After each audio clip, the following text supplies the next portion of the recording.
Podemos estar com os microfones ligados, é melhor desligar por causa do eco.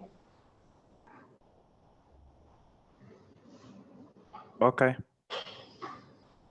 Bom dia a todos, bem-vindos e obrigada por se juntarem a nós no dia que assinalamos o Dia Mundial do Cancro, com mais uma ação CUF Talks, com o tema Apoiar o doente oncológico e cuidadores, o papel das associações e grupos de apoio. Começo por apresentar os nossos oradores, a quem agradeço igualmente a presença. A doutora Ana Raimundo, diretora clínica da CUF Oncologia, a doutora Magda Oliveira, especialista em Psicologia Clínica na CUF, a Marisa Guerra, sobrevivente de câncer da mama e representante da Associação Caminhar Contigo, a doutora Isabel Magalhães, presidente da Associação Pulmonal, e o doutor Vítor Rodrigues, presidente da Liga Portuguesa contra o Cancro. A moderar esta sessão temos a doutora Mariana Ribeiro Ferreira, diretora da Cidadania Empresarial e Responsabilidade Social da CUF, a quem passo desde já a palavra. Obrigada e boa sessão a todos.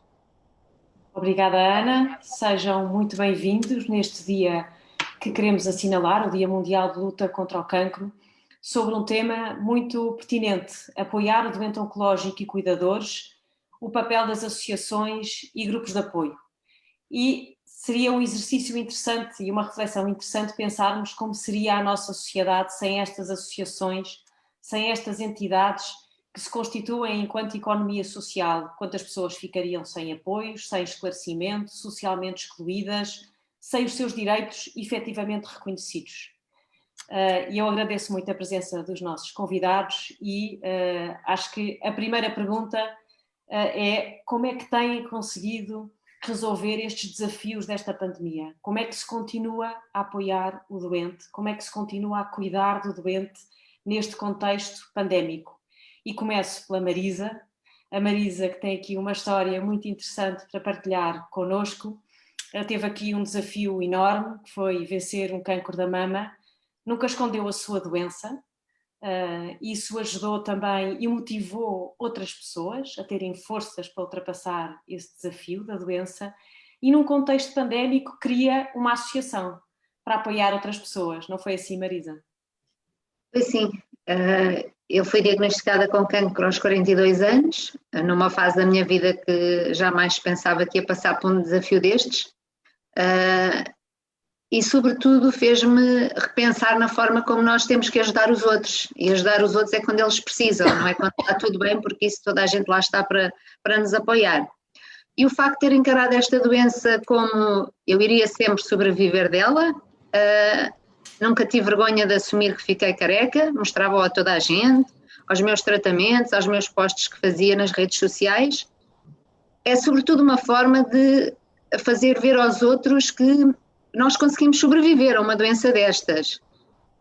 E que o mundo nos cai na cabeça quando alguém nos diz que nós temos cancro, mas depois nós temos de ter a capacidade de nos levantarmos e de mostrar a nós mesmos que somos capazes de vencer. Por mais difícil que sejam os tratamentos, por piores dias que tenhamos, estamos cá para vencer. E ninguém, além de nós, o pode fazer. Nós conseguimos com a ajuda de todos, mas sobretudo as associações e as mulheres que passam por estas doenças e os homens nos seus pares, é mais fácil de mostrarmos aos outros que não estão sozinhos. Quando eu iniciei este processo e fui tratada na CUF e curada na CUF, pensei sempre que havia algumas dúvidas que eu não queria esclarecer com os médicos que me acompanhavam, mas sim com pessoas que tinham passado por situações muito semelhantes à minha. E foi isso que levou a criar a associação. Exatamente. E um dia, quando eu estou a fazer um dos meus pensos da segunda operação que fiz, o Dr. Carlos Rodrigues pede à enfermeira que, para eu não me ir embora, queria falar comigo. E eu pensei: oh meu Deus, mas será que eu agora tenho outra coisa qualquer que ele me descobriu? e fiquei assim um bocadinho preocupada, mas ele muito simpaticamente disse: olha, Marisa, eu tenho um sonho que é criar uma associação, porque passam por aqui muitas mulheres que precisam de força, de energia, de alguém que fale para elas de forma igual. E aí ele colocou-me este desafio, que eu aceitei de imediato, claro, e pronto, e agora tem sido um caminho muito é reconfortante, sabe? Conseguir, hoje muitas pessoas mandaram mensagens a dizer que vai correr tudo bem e que esta conferência vai ser um sucesso, e eu respondi a todas da mesma forma. Eu só quero que as minhas palavras cheguem às outras pessoas que estão nestas situações de forma a ser uma esperança para elas e um reconforto para elas, para poderem acreditar que eu já aqui estive sentada neste cadeirão careca, com muito sofrimento, mas hoje estou bem. É isso o mais importante, nós temos que conseguir transmitir aos outros, na minha opinião.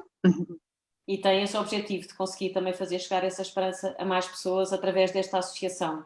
E eu Sim. passava desde já a palavra ao Dr. Vítor Rodrigues, que imagino que hoje, enquanto representante da Liga, esteja a ser bastante solicitado e faz parte da função, mas que partilhasse um bocadinho connosco como é que têm sido estes desafios, como é que a Liga tem vivido esta pandemia e como é que tem conseguido, ainda assim, apoiar os doentes.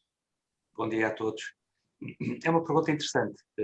Aliás, nós todos estamos a passar por muitas dificuldades, mas também temos a satisfação de ver que há grande resistência e que há uma grande solidariedade. E aqui a Associação de Doentes, e respondendo até imediatamente, de maneira muito direta à questão, nós temos conseguido, e penso que todas as associações têm conseguido passar por esta fase com um reforço do seu papel e até a percepção externa da importância desse mesmo papel, que às vezes não há essa percepção externa, até pelas próprias autoridades competentes, até pelas autoridades políticas, sanitárias, etc. E isso tem acontecido, às vezes um bocadinho mais à distância, que nós estamos neste momento, outras vezes mais proximamente, mas tem-se verificado, e sobretudo talvez seja a situação melhor, que é aquela mais agradável, que é ver a solidariedade que em momentos difíceis existem entre todos. E agora estava a ouvir falar a Marisa e estava com um sorriso. Como sabem, a Liga contra o Câncer da Mama tem um movimento de entreajuda, mas eu, e é uma opinião pessoal e também da própria Liga, pensamos que não é necessário haver um movimento, é necessário haver vários movimentos, não haver aqui um monopólio. Todos são importantes. É importante sim que colaborem e que façam alguma competição muito saudável. Competição saudável. E não dizer que uns são melhores do que os outros. São todos necessários.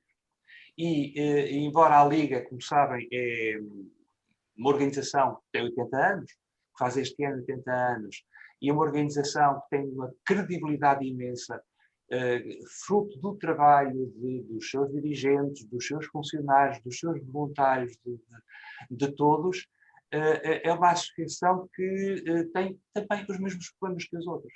Isto é, as mesmas necessidades e os mesmos objetivos.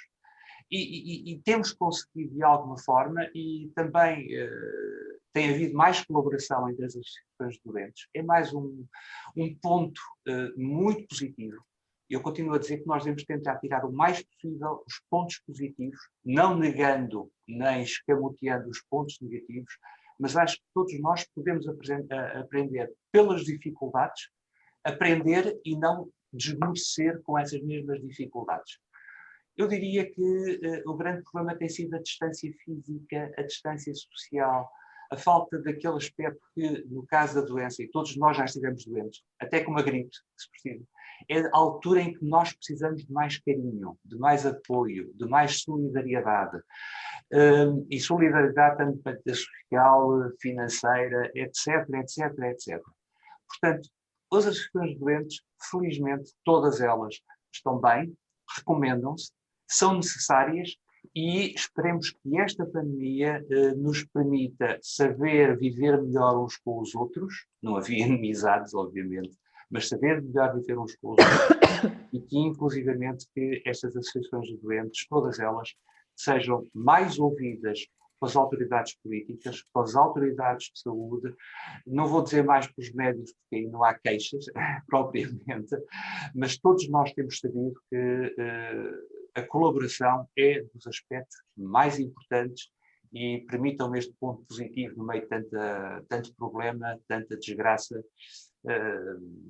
tanta diminuição da nossa sanidade emocional, mas devemos olhar para os aspectos positivos. Dr. Vítor, obrigada pela sua partilha, pelo seu testemunho. É bom saber que as associações estão a fortalecer a sua rede de colaboração e que não estão a esmorecer, isso também anima os doentes, e eu pedia à doutora Isabel Magalhães que também pudesse partilhar connosco se também comunga desta opinião, como é que tem sido com a Pulmonal e com os doentes que apoia e com as famílias, se apesar destas dificuldades do contacto, da presença, se têm conseguido colmatar com outras formas e como é que o têm feito. Muito bom dia a todos. Eu começo por agradecer o convite, a oportunidade para participar neste encontro. E gostaria de começar por referir que estou o mais de acordo possível com o que foi dito anteriormente. De facto, os tempos, a pandemia trouxe-nos novos desafios a todos enquanto sociedade e naturalmente aos doentes as dificuldades e as dúvidas, as questões surgiram ainda de uma forma acrescida. As associações de doentes têm feito tudo para continuar a prestar todo o apoio e todo o trabalho que faziam, ainda que de uma forma diferente, utilizando cada vez mais e preferencialmente o digital, mas mantendo todas as suas valências e começando a responder a novas questões que a própria pandemia trouxe. E quando falo em novas questões, vou dar alguns exemplos relativamente às pessoas que estavam em tratamento. As pessoas começaram a ver as suas rotinas de tratamento alteradas. Havia ainda, mais uma vez, dando um exemplo concreto, havia doentes que mensalmente iam ao seu hospital fazer o seu tratamento e que passaram a fazer o tratamento por via oral em casa, portanto houve uma adaptação dos tratamentos de forma a minimizar os riscos de contágio. Obviamente que os doentes, vendo as suas rotinas alteradas, e não podemos esquecer que continuamos a ser uma sociedade com uma literacia em saúde baixa, tiveram imensas questões e as questões que eles nos colocaram, por exemplo, foram em número crescente e tivemos um número de solicitações que tivemos e temos durante tanto a pandemia bastante acrescidas. Tentamos enfim, melhorar toda a nossa comunicação, criando novas valências para responder a tudo isto. E tivemos sempre a preocupação de, por um lado, tranquilizar as pessoas, esclarecer as dúvidas, procurar que os doentes, enfim, tivessem um melhor conhecimento de tudo o que se estava a passar, de forma a que possam ser agentes mais ativos da sua própria doença, quer o doente, quer o seu cuidador, e também fomos fazendo toda esta gestão ao longo, temos vindo a fazer, de acordo com as necessidades da pandemia. Houve uma fase inicial, que todos se recordarão, em que houve quase uma suspensão de muita coisa a nível da saúde, e depois houve necessidade também dos doentes retomarem os seus tratamentos, as suas rotinas, as suas consultas, e houve que trabalhar também todo esse aspecto de tranquilidade que é preciso passar às pessoas, no sentido de não terem receio de se deslocar aos seus centros de tratamento para continuar os tratamentos. Em tudo... e diria que foram bem sucedidos. Sim, ao longo de tudo isto há uma questão que nós temos procurado trabalhar, mas que para nós continua a ser a preocupação fundamental, é a questão do diagnóstico precoce. Isto porquê? Porque de uma maneira ou de outra temos consciência de que quem estava numa fase de tratamento continuou, ainda que com o tratamento adaptado e feito de uma maneira diferente, mas quem estava numa fase anterior muitas vezes não tem recorrido atempadamente ao seu diagnóstico. Isto, no caso da pulmonal, é ainda mais preocupante, porque, por norma, isto já pré-pandemia, o doente com cancro de pulmão normalmente fazia o seu diagnóstico tardio e, neste momento, essa situação agravou-se muito. E, portanto, esse é um aspecto que nós temos trabalhado na nossa comunicação, é alertar a população para que, no caso de ter sintomas enfim, que sejam de certa maneira diferentes, sejam motivo de alguma preocupação, não deixe de procurar o seu médico e faça o seu diagnóstico atempado. Obrigada, doutora Isabel, pela sua partilha. A doutora Magda Oliveira, que é psicóloga e acompanha muitos doentes oncológicos, e só para comentarmos aqui o mesmo tema, gostava que partilhasse connosco da sua experiência e como é que valoriza este papel das associações de doentes no apoio ao doente e à família, e a importância também dos grupos de autoajuda, de se sentirem que não estão sozinhos.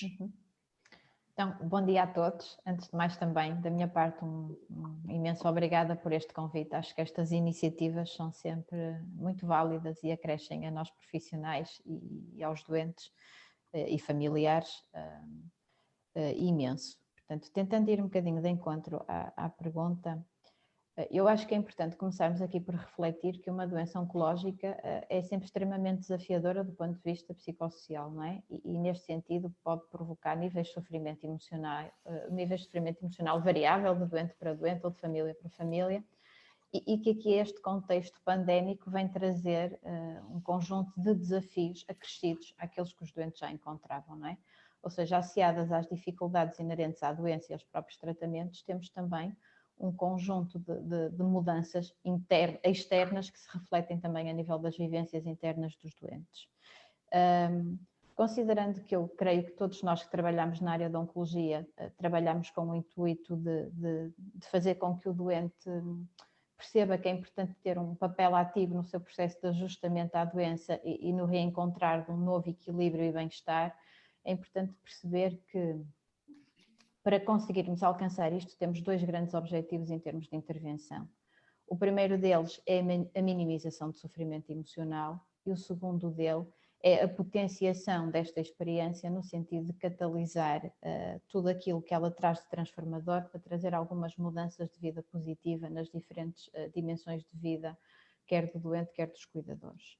Para conseguirmos atingir estes objetivos, e estou a abordá-los de uma forma um bocadinho simplista, mas para conseguirmos atingir isto, nós temos sempre em consideração uma lógica, vamos dizer assim, de estratificação dos cuidados, em que lógica é essa que obedece a uma complexidade e a uma diferenciação crescente. Ou seja, todos os doentes e familiares beneficiam do suporte, vamos dizer assim, que começa por ser de uma rede mais próxima, família, amigos, elementos significativos, para passar em termos sistémicos para uma esfera mais alargada, e aqui podemos encontrar, podemos destacar a relevância da comunidade e dos diferentes elementos que possam constituir esta comunidade, nomeadamente comunidade religiosa e não só, e temos aqui nesta segunda esfera também o papel destas associações de apoio que desempenham, na minha perspectiva, um papel fundamental, e vou só focar em que perspectiva. E numa terceira esfera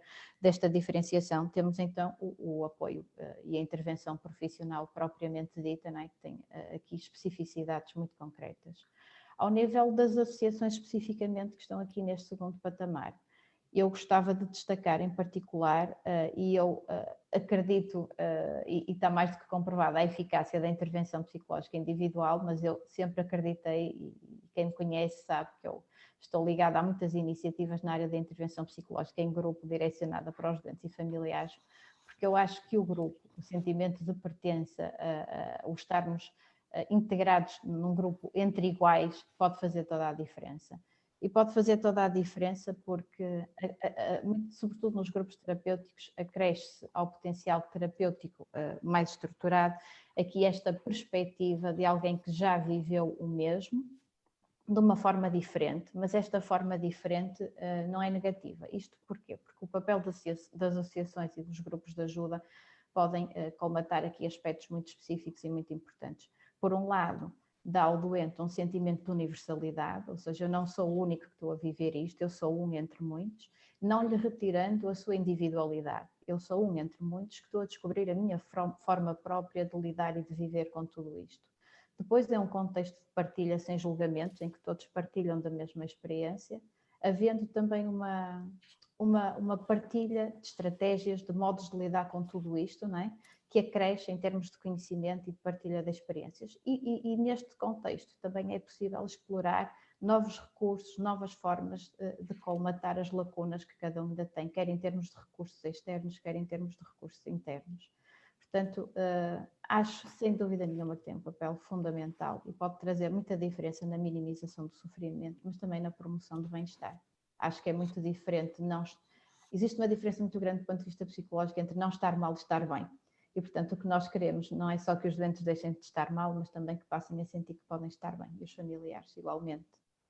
Doutora Magda, muito obrigada. Doutora Ana Raimundo, enquanto diretora clínica da CUF Oncologia, deve ter acompanhado muitas pessoas também com muita dificuldade no acesso a diagnóstico, a tratamentos, ou pelo menos com alguma alteração na sua rotina logo no início deste contexto pandémico.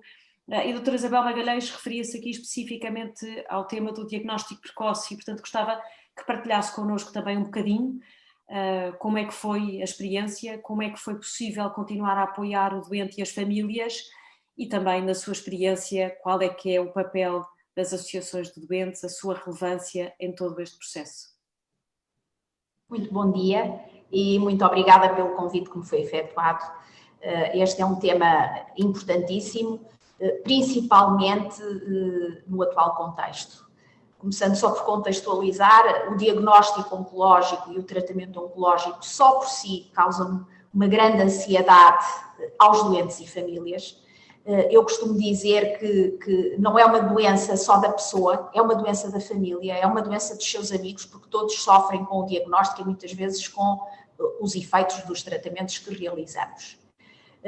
E dessa forma, a pandemia, as dificuldades, que não são só muitas vezes as dificuldades aliadas ao diagnóstico e aos tratamentos, são também as dificuldades que a pandemia causou, não só no acesso, como também económicas, sociais, de isolamento e etc.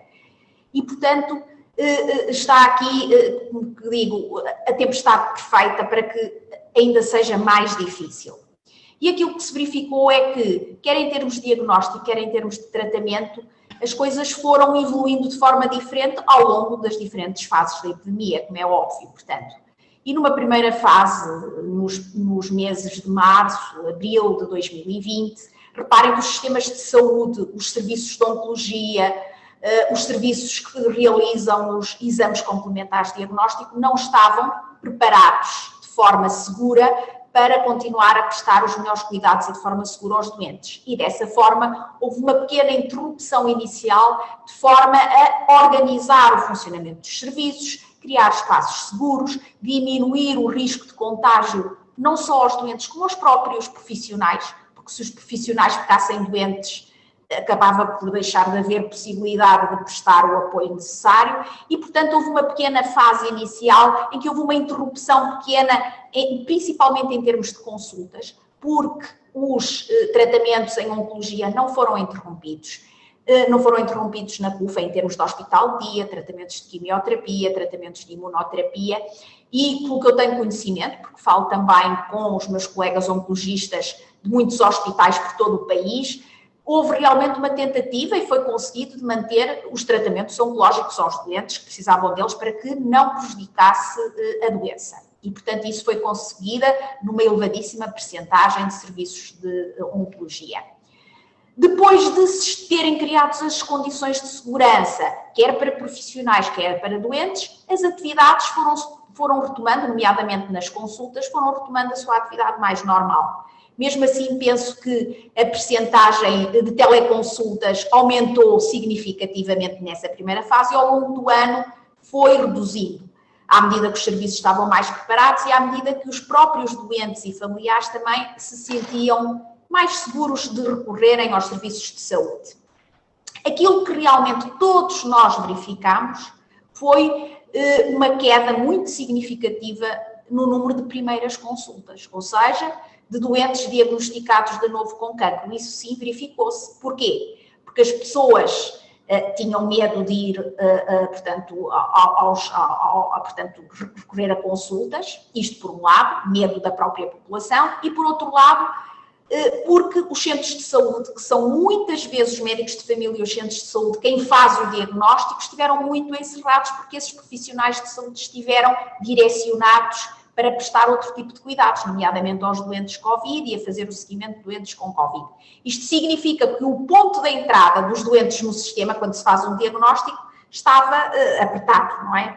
E, portanto, aliado ao medo dos doentes recorrerem ao médico e haver esta redução das consultas, redução na realização dos meios complementares de diagnóstico, naqueles primeiros meses da pandemia realmente verificou-se uma queda no número de novos diagnósticos entre 60% e 80%, dependendo das regiões do país, ao mesmo tempo que ao longo do ano se foi verificando que esses diagnósticos foram começando a ser feitos. O que é que se verificou? E isso também eu com conversas com outros colegas de oncologia e colegas que se dedicam ao tratamento do cancro, é que realmente houve um aumento do número de diagnósticos em fases mais tardias, ou seja, em estadios mais avançados, o que nos preocupa bastante, porque todos nós sabemos que realmente se nós fizermos um diagnóstico em fases mais avançadas de doença, os tratamentos são mais complexos, a probabilidade de cura é menor e isto terá um impacto nas curvas de sobrevivência e levará a um aumento, daqui a alguns anos, um aumento das taxas de mortalidade por cancro. E isto preocupa-nos bastante, principalmente agora nesta nova fase de pico, não é? Que a partir de janeiro que se verificou, em que realmente houve novamente aqui uma redução dos novos diagnósticos, porque a capacidade de resposta do sistema de saúde reduziu, como todos nós sabemos. Obrigada, doutora Ana, pela sua partilha. A segunda parte, eu peço desculpa, não respondi à segunda parte da questão. Sobre as associações. Agora, as associações dos doentes. Ora, as associações de doentes são normalmente constituídas por doentes, por familiares doentes, por cuidadores que conhecem todas as vertentes associadas ao diagnóstico e tratamento das doenças. E, portanto, eu penso que são extraordinariamente importantes, principalmente numa fase de stress, num período em que as dificuldades são ainda maiores e, portanto, em situações normais já são situações difíceis de ultrapassar, de aceitar, ultrapassar, combater.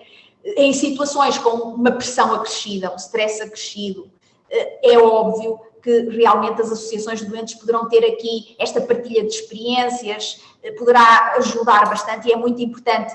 E ao longo dos anos, como oncologista, eu sempre achei, e comparando com outros países europeus, que nós tínhamos uma intervenção da sociedade civil e uma intervenção de associações de doentes muito residual comparada com outros países. E daí eu achar e saudar todas estas iniciativas que acho extraordinariamente importantes, que devem não só ajudar os doentes, como fazer pressão, e isto também é muito importante, pressão sobre as autoridades de saúde, mostrar que estão cá, mostrar as suas dificuldades, os seus problemas, aquilo que precisam, porque não há ninguém, não são os profissionais de saúde que sabem realmente as dificuldades da população, dos doentes, dos cuidadores, das famílias. São os próprios que melhor sabem aquilo que passam, aquilo que precisam, e são eles que têm que mostrar a quem manda, às autoridades, as suas necessidades. E, portanto, eu saldo com muita alegria que realmente atuem e que hajam mais associações de doentes e grupos de apoio. Obrigada, doutora Ana. Isso leva-me já ao segundo tópico, mas faço só aqui um parênteses. Nós já estamos com algumas questões e comentários a ser colocados no chat e, portanto, eu desafio a nossa assistência e quem está a assistir a colocarem aqui mais temas que gostassem de ver comentados e respondidos pelos nossos convidados. Marisa, temos aqui 2 comentários já no chat a propósito da sua associação e antes de ir para o segundo tópico só a perguntar onde é que se podem informar sobre a associação, se já têm alguma rede social ou algum site e como é que podem colaborar, na segunda pergunta. Temos um site, temos um Facebook, temos um Instagram, é Associação Caminhar Contigo, o site é www.associaçãocaminharcontigo.com. O Facebook é Associação Caminhar Contigo e o Instagram também é Associação Caminhar Contigo. Podem colaborar todos connosco, claro que sim, serão muito bem-vindos e estamos cá para fazer parte desta rede que pode ajudar tanta gente. Obrigada Marisa, e é bom também ver pessoas interessadas nestas iniciativas da sociedade civil e a participarem e a colaborarem. E eu pegava aqui neste comentário da doutora Ana Raimundo a propósito da importância da relevância destas associações na nossa sociedade, no nosso ecossistema, fazendo referência aqui a um estudo recente internacional que foi publicado exatamente e que fez a avaliação do impacto destas associações de doentes, e nesta avaliação de impacto eles identificavam 4 áreas fundamentais. No lado na política, de influenciar as políticas públicas e os apoios, na capacitação e educação do doente, no apoio entre pares, que já fizemos aqui referência, mas também na investigação e no desenvolvimento. E pegando aqui num comentário da doutora Magda há pouco, dizendo que este sentimento de pertença que traz benefícios terapêuticos muito evidentes, mas depois vemos aqui também neste estudo que há outro tipo de benefícios que podem ser adquiridos através dessas associações. E este estudo depois tem aqui uma expressão que eu achei muito interessante, que diz que estas entidades podem ser a cola que ligam as atividades públicas e privadas de modo a reforçar o bem comum, ajudando o doente e as suas famílias. E é muito interessante, não é? Esta figura de que estas associações podem ser a cola e o impacto que têm em áreas tão diversas. E eu gostava de ouvir e que partilhasse connosco também a sua experiência. Essa afirmação faz todo sentido e metaforicamente acho que nos ilustra bem qual é o papel, porque na verdade estas associações servem aqui de elo de ligação, não é? Entre o doente ou cada família enquanto unidade única e a comunidade médica, não é?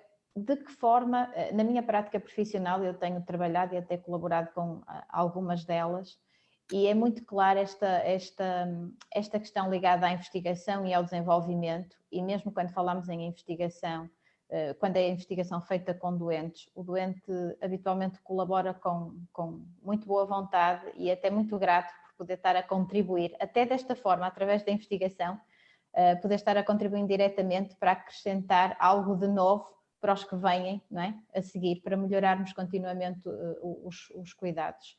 Depois, muitas destas associações também têm em elas próprias serviços, não é? De apoio, nomeadamente na área da psicologia e não só, até o despiste de diagnóstico precoce, mas mesmo na área da psicologia, a Liga Portuguesa contra o Cancro é um caso, a Pulmonália também, portanto temos muitas outras associações que disponibilizam este serviço. Nós sabemos que o Sistema Nacional de Saúde, infelizmente, tem listas de espera que muitas vezes não se compadecem do sofrimento mais imediato de alguns doentes e de algumas famílias, e portanto é para nós também gratificante e até para nós profissionais acho que também nos traz algum conforto perceber que temos para onde encaminhar, como encaminhar, ter um apoio especializado também na comunidade e portanto eu acho os estudos são claros a mostrar que o suporte social encabeça a lista dos fatores protetores para a diminuição do distress associado à doença oncológica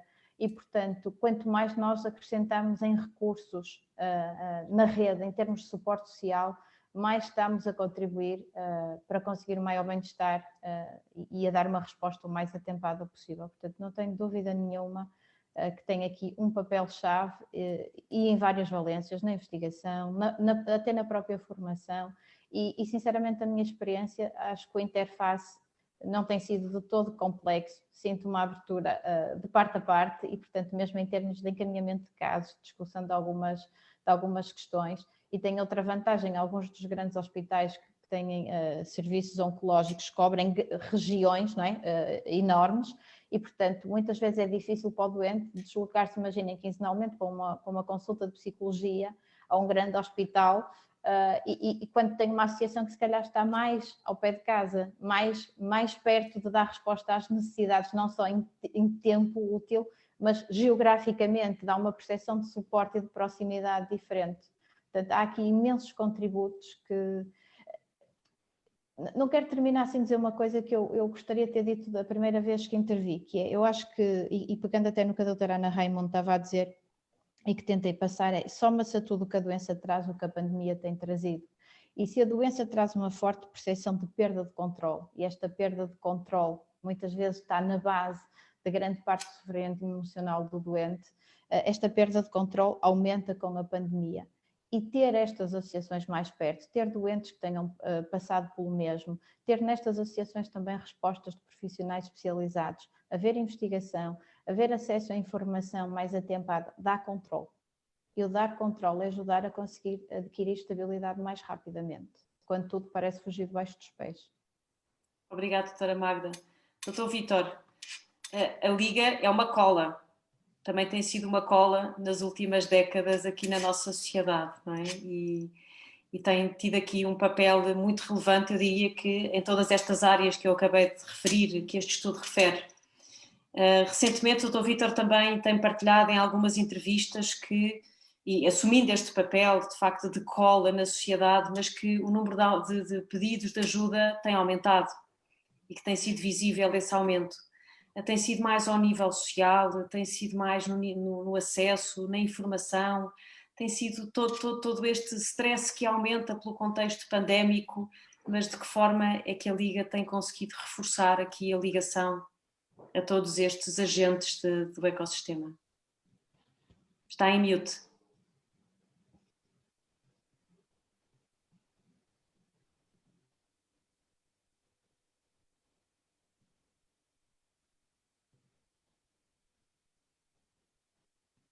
Já está. Peço desculpa.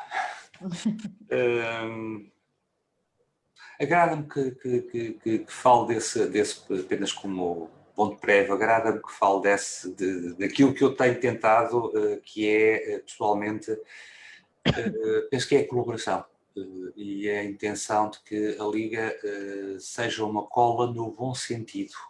Isto é, aproveitar tudo aquilo que a Liga tem de bom, e todas as associações têm, e estruturas têm coisas boas e coisas más, aproveitar aquilo que a Liga tem de bom para poder ser um elemento positivo nisto tudo. E confesso que tem sido uma das minhas grandes lutas. Não é que haja grandes resistências, mas grandes lutas. Estes 11 meses têm sido enriquecedores em termos de experiência e de conhecimento, porque não tem sido na maior parte das coisas, mas sob esse ponto de vista tem sido de alguma forma enriquecedor. Isto é, nós verificamos que, por exemplo, este período de crise foi muito diferente do período de crise quando foi da Troika. Nós na Troika, quando foi da Troika, por exemplo, posso dizer que tivemos problemas graves em termos financeiros, porque tivemos entre 1 e 2 anos os vários núcleos sem receber o pagamento pelo rastreio, e estamos a falar de muito dinheiro, e felizmente tínhamos aquilo que eu tenho chamado o pé de meia. Desta vez tem sido, primeiro que tudo, um aumento desigual ao longo do tempo e desigual nas várias, não digo regiões, mas nos vários concelhos, cidades, vilas, etc., que tem sido o apoio social sob o ponto de vista financeiro. Tem sido, sobretudo, esse aspecto que, apesar de tudo, tem sido muito desigual. Isto é, quando nós vemos que outra instituição consegue dar um apoio, e apenas um exemplo, o Banco Alimentar do Porto diz que tiveram um aumento de 600% de aumento de pedidos. Nós não tivemos essa magnitude. O que nós temos notado é em que zonas onde há mais resposta local, nós temos menos pedidos de apoio. Onde há menos, nós temos mais pedido de apoio. Quer dizer que neste momento não conseguimos fazer uma contabilidade completamente correta do aumento. Nós temos estimado à volta dos 30%, 35%. Mas eu penso que quando acabar o período das moratórias, todo este conjunto de aspectos que neste momento, de alguma forma, em termos financeiros, há alguma anestesia, porque tem havido ainda bem, apoios, eu estou convencido que vai disparar. Sob esse ponto de vista, a sociedade vai ter toda de se juntar. E não é só sob o ponto de vista financeiro especificamente, não é só sobre o aspecto dos alimentos, dos medicamentos, do transporte. Atenção, numa população que já se dizia que 20% não tinha capacidade para pagar a conta da luz para aquecer a casa. Portanto, estamos a falar de uma situação que vai explodir, esperemos que eu me engane, sinceramente, mas que provavelmente vai explodir daqui a 6 meses, 1 ano, ano e meio. E vai explodir sob o ponto de vista das necessidades básicas da população, como outro tipo de necessidades. E, portanto, vamos ter as associações de doentes e toda a sociedade, vamos ter de estar preparados e começar a estabelecer quais são as prioridades, qual é a maneira como vamos responder a esse tipo de situação. Portanto, vamos ter 2 respostas, e agora pegando um bocadinho na sua questão há bocadinho, vamos ter todos de ter uma resposta às necessidades básicas de parte da população, mas também vamos ter de responder àquilo que vai ser, felizmente, um acréscimo das solicitações das autoridades políticas e das autoridades sanitárias relativamente àquilo, uma das funções que focou bem quando falou deste estudo, que é o bom lobby externo, em sentido externo, que as associações podem ter, e nós vamos aproximar, espero bem, daquilo que acontece já há muitos anos nos outros países, e quando nós vemos nos outros países, as associações de doentes são chamadas para decisões políticas de saúde, entenda-se, e para aspectos de investigação. E aqui as associações podem ser extremamente importantes porque permitem dizer a quem não teve a doença, permitam-me este tipo de expressão, o que é que as pessoas pensam e, sobretudo, quais são as suas necessidades. E necessidades que muitas vezes não são reconhecidas explicitamente e que só quem passa por um processo deste tipo é que percebe exatamente o que é que necessita. E se necessita, por exemplo, de apoio numa ajuda técnica, como seja uma cadeira para se sentar no duche para tomar banho. Coisas tão simples como isto, que podem fazer, isto é apenas um exemplo, podem fazer a diferença. E provavelmente pugnar também por algo que nós nos vamos esquecendo, que são as necessidades das pessoas nos seus domicílios. Isto é, cada vez mais, fala-se em hospitalização domiciliária, e ainda bem, fala-se cada vez mais em necessidade de ajuda no seu enquadramento familiar, no seu enquadramento da sua casa, e nós vamos ter de ajudar de várias maneiras, obviamente, e aquele exemplo que eu dei é apenas um exemplo muito pequenino, que só quem passou por estas situações é que percebe que há pequeninas coisas que podem perfeitamente fazer uma diferença. Sem dúvida. As associações podem ser aqui porta-vozes, não é? Dessas necessidades e dessas lacunas que ainda não estão resolvidas em termos de política pública. A doutora Isabel Magalhães, imagino que também tenha alguma experiência e opinião a partilhar connosco, designadamente no papel da associação, seja na influência de políticas públicas, mas também na investigação e no desenvolvimento, e de como os doentes são muito disponíveis e muito colaborativos nestas matérias e nestas áreas. Muito bem. Deixe-me só fazer aqui um pequeno enquadramento, tomando por base de partida os pontos que referiu do estudo, e eu acho que eles realmente são os pontos base que devem orientar qualquer associação de doentes, e deixe-me também pensar um bocadinho nesta questão, mesmo para além do contexto da pandemia. De facto, nós ouvimos falar na questão do doente no centro do sistema de saúde, mas isso, de facto, só será uma realidade quando tivermos uma sociedade com literacia e tivermos um doente, conseguirmos dar um empowerment aos doentes. Porque, obviamente, com o doente no centro do sistema, é um agente que tem direitos e tem deveres e tem de ter, portanto, mexe com uma quantidade de coisas, desde a prevenção para hábitos saudáveis, quer a capacitação para gerir e para estar num processo de doença. Esses dois temas que para muitos parecem qualquer coisa secundário, mas que são fundamentais para a sociedade, são fundamentais para a vida dos cidadãos e são também fundamentais se pensarmos na questão da sustentabilidade da própria sociedade. As associações de doentes têm que promover estas duas questões, e estas duas questões estão referidas nesses pontos que referiu, e que depois interagem com tudo o resto, nomeadamente as associações têm que ser ouvidas nas decisões políticas, têm que ter um poder, um papel ativo, e isso é uma coisa que já acontece em muitos países, nomeadamente países europeus,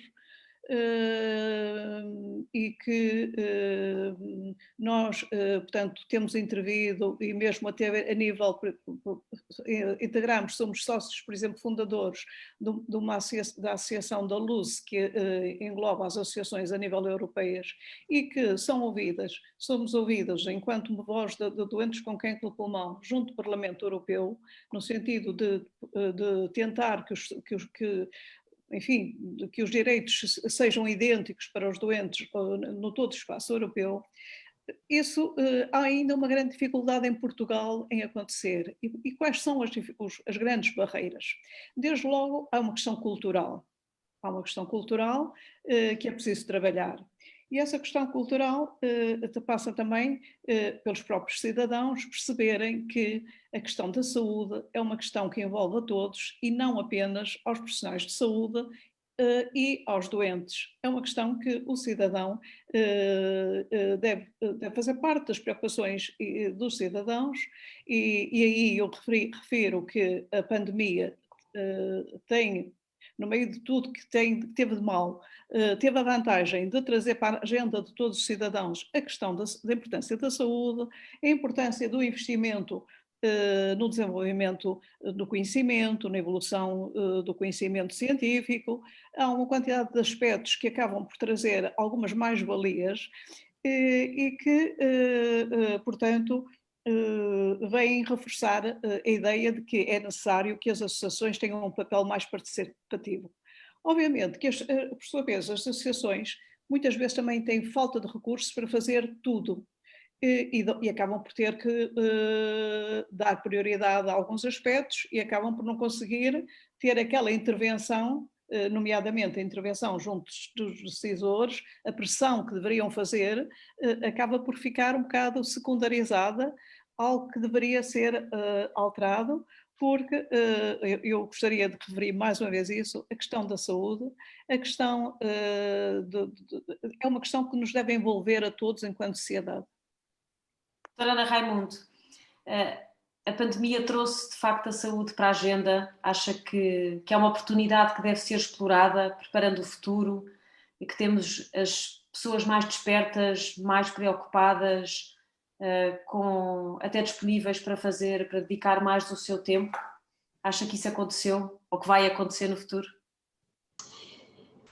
Eu penso que a pandemia realmente obrigou-nos, de certa forma, exerceu alguma pressão para nós mudarmos algumas maneiras de trabalhar, algumas maneiras de estar, algumas maneiras em que nós trabalhávamos, e posso dar alguns exemplos, ou seja, exerce pressão e nós deixamos de estar acomodados. Temos que nos mexer para mudar alguma coisa.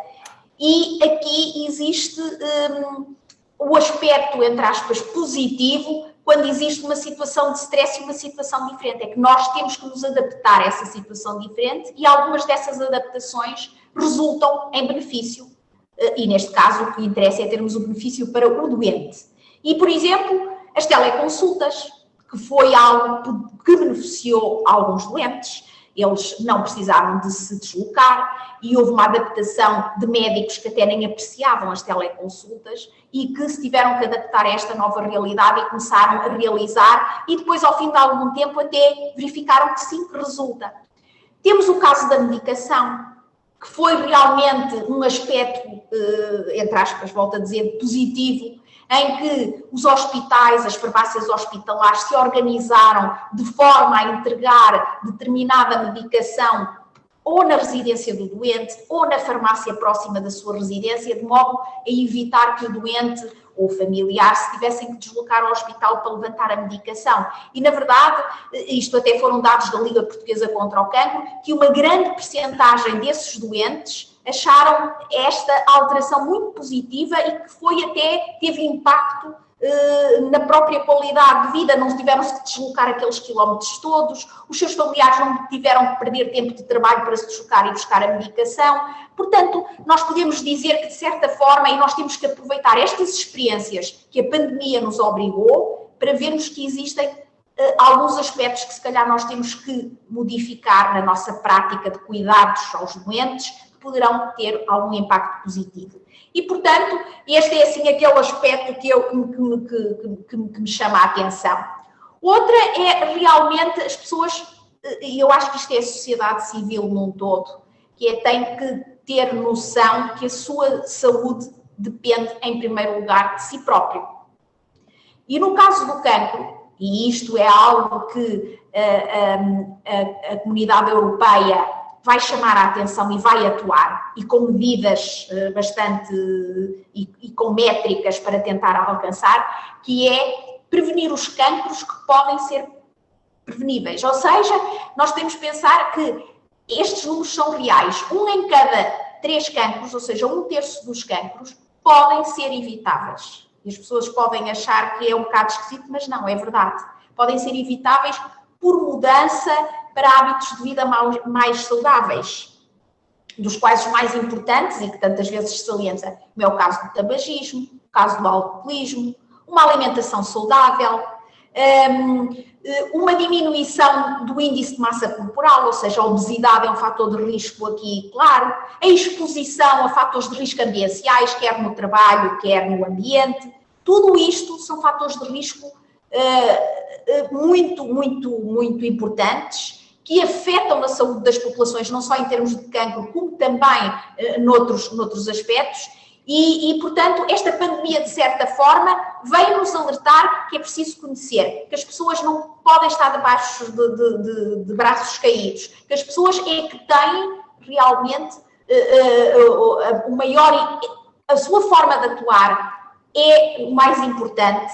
Tem que se informar, tem que se formar, e claro que depende da própria pessoa, mas depende também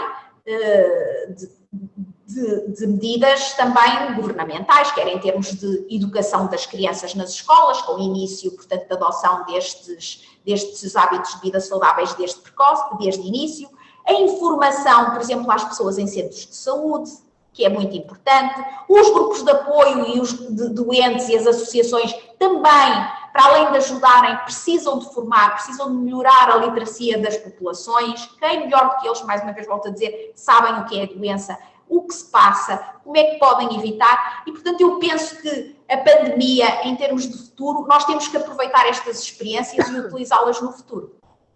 Obrigada, doutora Ana.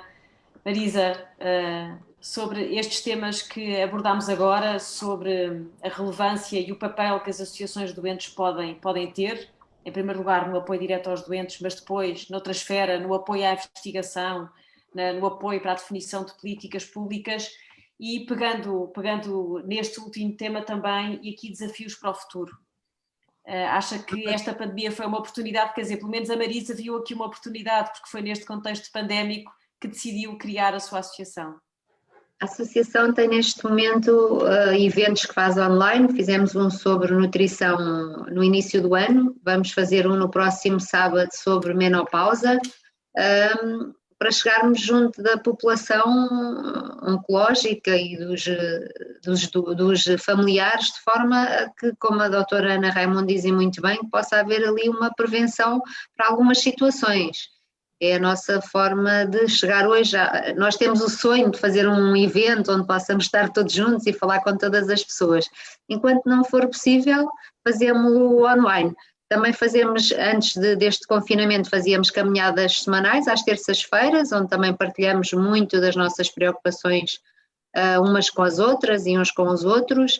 E e é nesse âmbito que nós nos estamos a chegar junto de cada uma de nós, embora nós tenhamos uma coisa que iniciamos assim e continuamos a funcionar muito bem, que é um grupo de entreajuda do WhatsApp. Nós falamos com N pessoas todos os dias através do WhatsApp, é uma forma rápida de se chegar uns aos outros e através dessa partilha podermos ajudar muitas outras mulheres. Obrigada, Marisa. Doutora Magda, aqui no apoio psicológico aos doentes e à população de uma forma geral, temos aqui uma oportunidade ou temos também aqui um despertar de consciência de facto que a nossa saúde também inclui a nossa mente e que não devemos descurá-la. Como é que tem sentido e como é que prevê esta realidade? Antes de mais, a literatura é clara a demonstrar que tudo aquilo que é profundamente disruptivo para o ser humano tem o dom de trazer sofrimento, mas também tem o dom de ser uma porta que nos abre para novas oportunidades, para nos reinventarmos, para nos reconstruirmos, para explorarmos terrenos que ainda não tínhamos explorado. Outra questão é que tudo o que diz respeito às questões do âmbito mais psicológico, mais psicossocial, é que existe uma máxima, não é? É que não existe mudança sem consciencialização. Portanto, se esta experiência toda nos traz uma consciencialização diferente de quais são as nossas vulnerabilidades, mas também de quais são as nossas potencialidades e de quais são as vulnerabilidades e as potencialidades, não é, dos sistemas da sociedade que temos em nosso redor, temos então aqui sim uma enorme oportunidade para crescer, para ver para além daquilo que estávamos a conseguir ver e como disse a doutora Ana Raimundo há pouco, eu acho que tudo aquilo que nos retira da nossa zona de conforto, ou pelo menos da normatividade prévia, traz-nos novos prismas, novos modos de atuação, abana consciências e eu acho que trabalha uma das coisas que é mais importante em termos de equilíbrio psicológico, mas em termos de crescimento humano e social, que é a flexibilidade para o novo, não é? A capacidade de gerir o diferente e de sairmos de um modo de funcionamento mais rígido para termos uma flexibilidade cognitiva para encaixar o novo e nos transcendermos nas dificuldades que todo este cenário tão difícil nos tem trazido a todos. Esse é um sinal de esperança também, e eu sei que o Dr. Vítor também gosta de deixar sempre uma mensagem de esperança para quem está a ultrapassar o desafio da doença e para quem está a ultrapassá-lo neste contexto difícil de confinamento, e por isso passo-lhe a palavra. É verdade, tenho tentado sempre, e penso, não só eu, muita gente tem tentado sempre. É extremamente importante que as pessoas tenham algo positivo à frente, isto é, que tenham algo positivo que podem aproveitar e que possam a cada momento colocar como objetivo principal. Isso vai ajudá-los todos os dias. Aliás, e já estamos muito próximo do fim, permita-me 2 ou 3 considerações. Primeiro, vamos já ao comentário final. Muito bem. Permite já.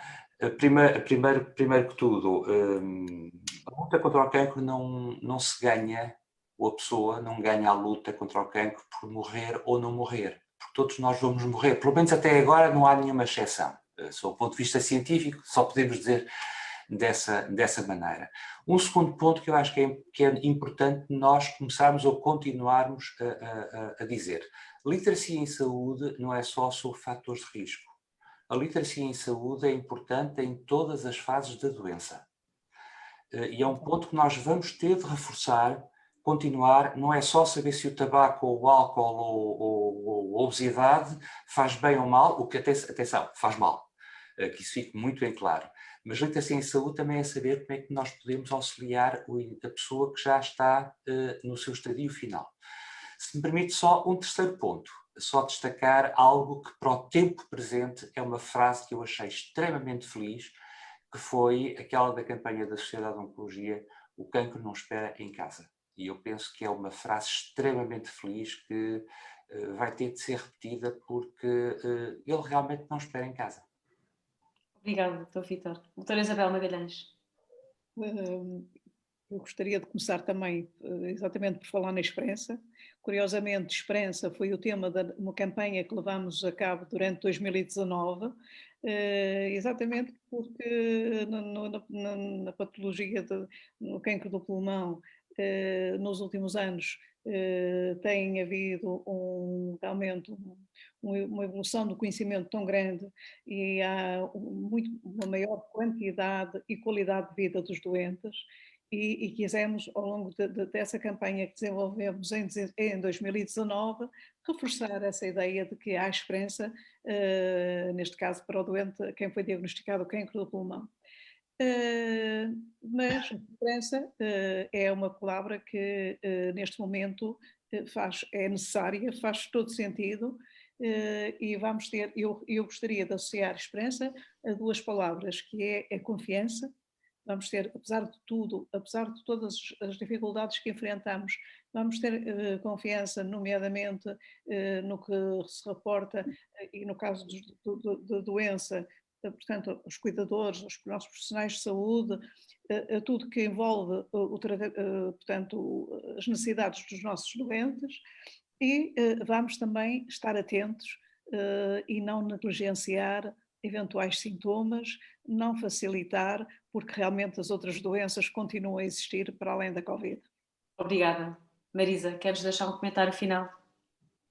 Quero deixar uma esperança a todas as pessoas a quem é diagnosticado cancro, acreditarem sempre que é possível vencer e que se acreditarmos é mais fácil, com a esperança de que tudo vai acabar bem, como o Dr. Vítor diz, vamos todos morrer um dia, mas se pudermos viver muitos anos após um cancro, é uma vitória para todos. E viver com qualidade. Doutora Magda. Eu gostava só de deixar uma nota final acerca de... Eu creio que a resiliência e a esperança hoje em dia e sempre, não é? são aspectos fundamentais para continuar uma caminhada que é tão dura, independentemente de haver uma pandemia ou não.